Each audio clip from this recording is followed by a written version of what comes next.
Hey, what's going on? Today's video is brought to you by Albanian milk, which looks like cow milk, but we all know is rat milk. Okay, totally kidding for all my Albanian friends. If you're in Albania, I'm in Tirana, Albania. So if you're in Tirana and you'd love to meet me, I'd love to meet you too. So put a comment below. We can hang out. Just make sure you don't feed the cats, okay? I was feeding a cat. A mate of mine has come here too, and we were feeding a cat.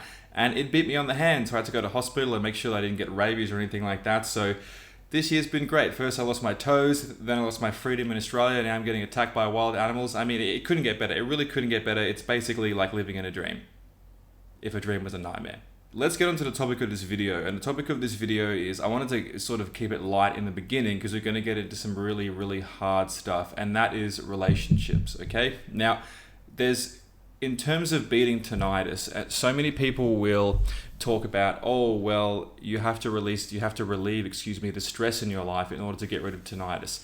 I just got to get out of this fight or flight mechanism. I got to meditate.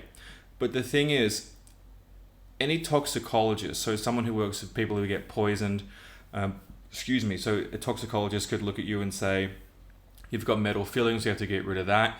They could say you've got mesh in your stomach, so it's a hormone disruptor. We have to get rid of that, They can look at all different causes of how you're sick. So you got the symptoms, let's look at the cause. So they're actually people who know what they're doing in terms of fixing the cause. But if you look at your life and you're stressed out, let me ask you this. Does it make more sense to try and meditate when things stress you out? Or does it make sense to either eliminate the people in your life who are stressing you out, okay, or try and talk to those people and find a middle ground that you can both thrive on, okay? So obviously it makes more sense to do both. So let me give you an example with a story. So there's a lady who I was emailing, and maybe she'll put a comment under this video, maybe she won't, to help really break down what she was saying. But she's about 68 years old, and she just reversed her tinnitus 100%. I believe she had tinnitus from 17 years old. She was an opera singer, so she's had tinnitus for decades and decades. She followed my advice, started implementing it, tinnitus got way down. But the main thing that got her tinnitus from, I believe to begin with, it was about a 10 for decades, and then it got down to about a 3 following my advice, then went down to 1, 3, 1, 3, sort of stuck there, what do we do? And the last thing she did to get silence was to kick her loser boyfriend to the curb. Now, that is so interesting to me. And let me give you another story, and I've told this many times before. There was a guy following me, he had tinnitus for about 6 months, and he had a girlfriend whose parents were deeply in Islamic faith, so they followed the Quran, and he didn't follow the Quran, and they kept telling their daughter, his girlfriend, break up with him, we don't want you to date someone who doesn't adhere to the Quran and is not of Islamic faith, and so on and so forth. And the daughter kind of put pressure on him to do it a bit, and it was a bit of a fiasco.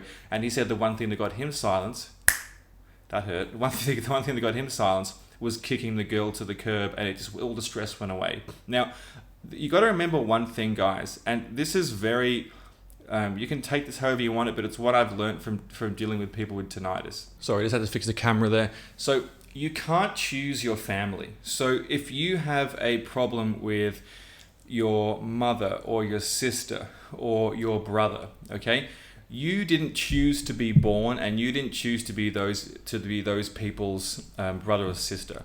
So if you're old enough to leave home, okay, I would put to you that if they're stressing you out and they're manipulative, or they're causing problems within your family, or they'll do anything for attention, and they've always been the drama, or they're always the ones that get drunk at Christmas, if you celebrate Christmas, and cause problems with that, you don't have to return their calls. You don't have to talk to them. You don't have to answer their emails. You don't have to send them Christmas cards.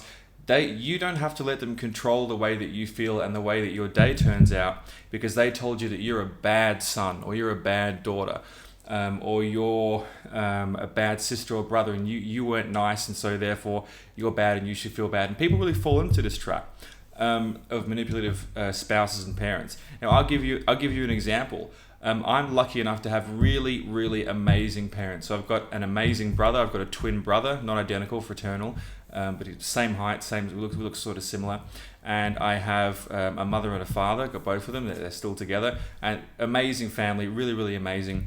But we're very tight knit, so it was hard to leave to go to Tirana, Albania, where I am now. And the reason I'm here is because there was no 14-day quarantine. But it was hard to leave and this does tie back to tinnitus, because, you know, obviously my mum was quite upset because she visited me in Thailand when I just died from food poisoning. And, you know, it was pretty traumatic for her to walk into the ICU and see me basically just been resuscitated, and I had thrombocytopenia, and I had tubes going into my heart and this stuff feeding me, and I had a catheter in and all this. And I was just like, dude, like doing this sort of thing. I couldn't talk, ulcers in the mouth. It was a fiasco. Like, it was really bad. So that traumatized her. And then when I said to her, I'm going to go back overseas, I'm going to go to Eastern Europe. If you're a mother watching this, you basically she had a heart attack, and now because of how sick I got, I have to wear this, which is basically non-functioning spleen.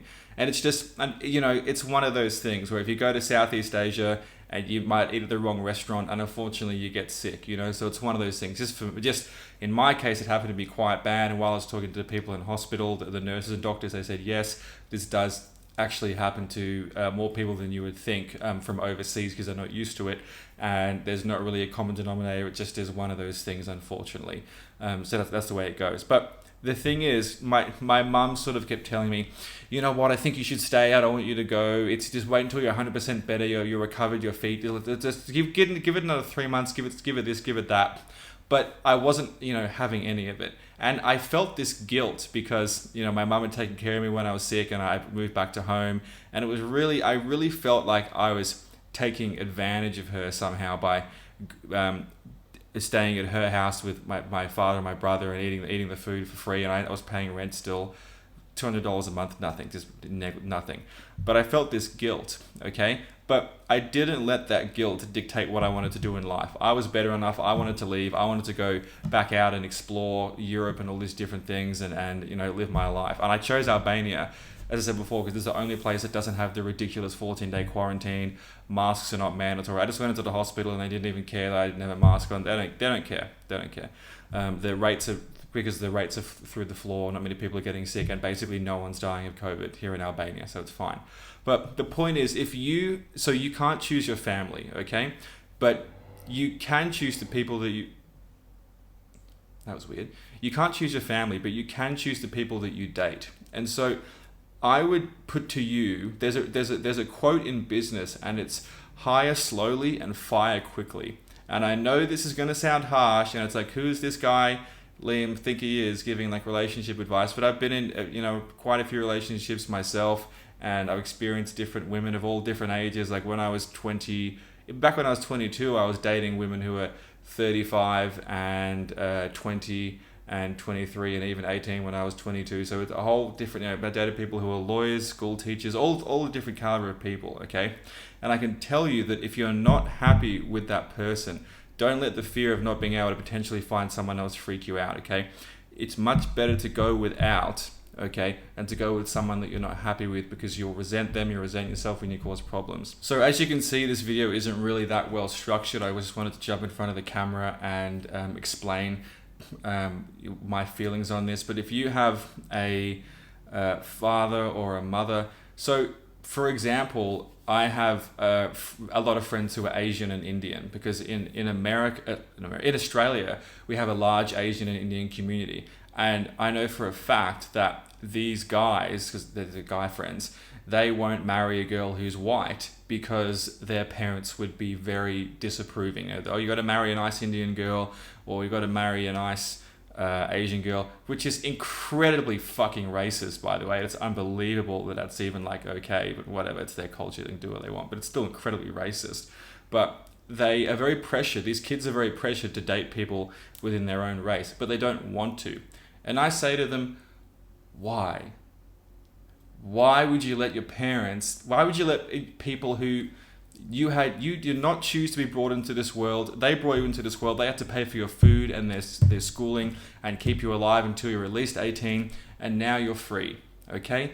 You shouldn't let them dictate to you this is a huge thing in life, is choosing the people that you're going to date, the people that you're going to share a bed with, maybe even one day have children with, and you're going to let your parents dictate to you who that person is going to be. And these kids just let their parents walk all over them. Just fucking lay down and take it. Just fucking lay down and take it from their parents. Why? Because it's just the thing that we do.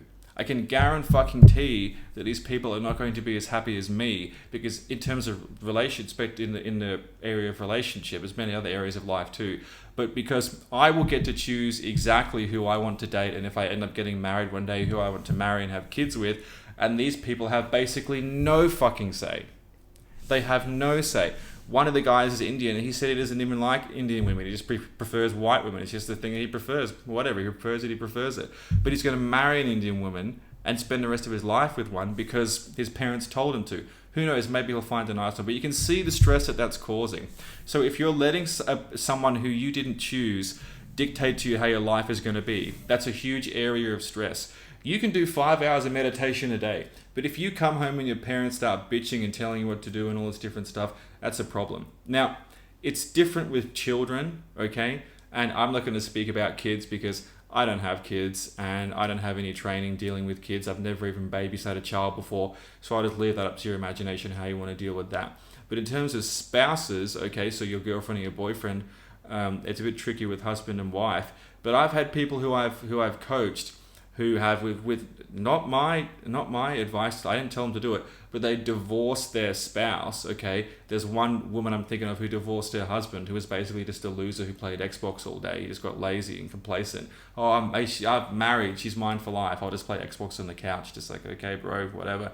So she dumped his ass, went on, started improving her life, and her tinnitus is now down from, she was having trouble getting it down from like an 8 lower, and now it's down to like nearly gone, because she got rid of her loser husband. They're not technically divorced, but she moved down and she's just doing her own thing, which is awesome. Good on her. So you can see this is a bit of an all over the place video. I don't know how the editing is going to look, but I had to take a couple of drugs for this because the cat really had to go. It's a bloody cat. But just think about it, okay? Just if you're dating someone who you don't like, then you're stressing yourself out. And it would be so easy. It would be so easy just to sit that person down and go, James or Lauren or whoever it is, it's really not working out. You know, I like you a lot, but I really think blah blah, we should go other ways. And also, don't get sucked in if they start begging you to change your mind, or saying that they're going to change, or, you know, I love you, don't leave me, all that sort of stuff, because it's very hard for a leopard to change their spots, okay? And I want you to think about this, and this is a really, really interesting thing to think about. Who do you know in your life who, when you met them, however long ago it was, 2 months or 50 years, who has really changed, like made an improvement or actually done something they say they were going to do? Let's look at weight loss. How many people do you know that were, let's say, obese or really overweight, and they said they were going to lose weight and just didn't lose weight? So many times they said they were going to do it and they didn't do it. How many people do you know who said, oh, I'm going to start a business, and just never did it after 10 years and just came up with all these bullshit excuses? How many people do you know that said they were going to travel the world and then want to take a holiday or something and just didn't do it?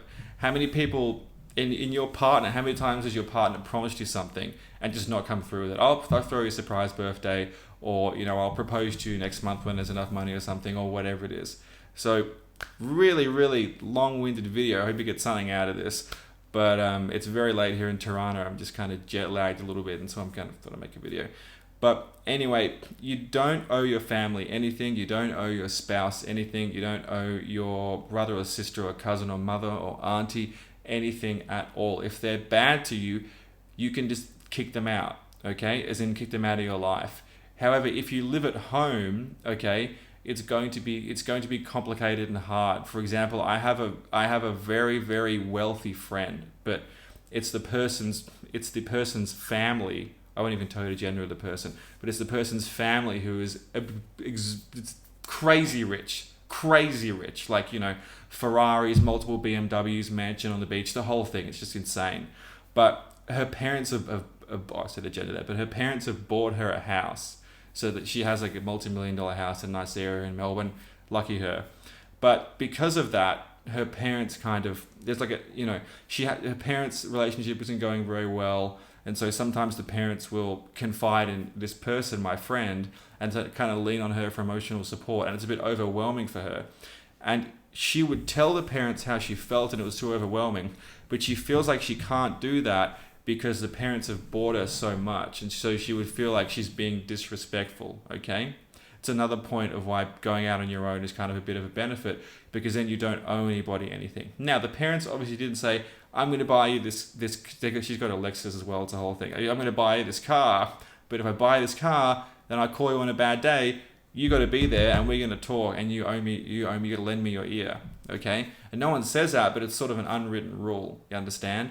So that's a sort of good thing why not owing it your family anything is a good thing. Anyway, this was really just a totally non-prepared video at all, but it's a bit of a, you know, a couple of stories in there too, mix it up. But I think hopefully you can take something away from this, which is that this is the one thing that really take away from it. It can really be summarized in like a couple of sentences, and that is that you remove the stresses from your life.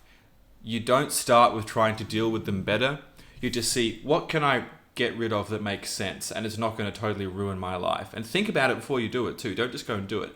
But so many people, even more than that lady, the older lady, and the guy who was dating the girl who was the Islamic faith and he wasn't. I've had many people like that who either get down to 1 and they can't get to 0, and then they give someone the boot and then bam, they're at 0. Even friends, even manipulative friends, some people change jobs from jobs they hate. There's probably no time like now to change jobs. If you've been fired, now is probably a good time. But you see, kind of, it's a long-winded story again, but you see what I'm getting at here, which is that you can't take a supplement to fix tinnitus if you're eating shit food, just like you can't meditate away crazy stress if you're staying with someone who's not right for you. Anyway, long-winded video, but if you are in Albania, Tirana, I really am here in Tirana, Albania, and we can go and get some rat milk sundaes together. That would be really nice. Just kidding, people from Albania. But do comment below if you're in Albania, Tirana, we can meet up. That'd be great. Just watch out for the cats. They are not your friends. Okay, talk soon.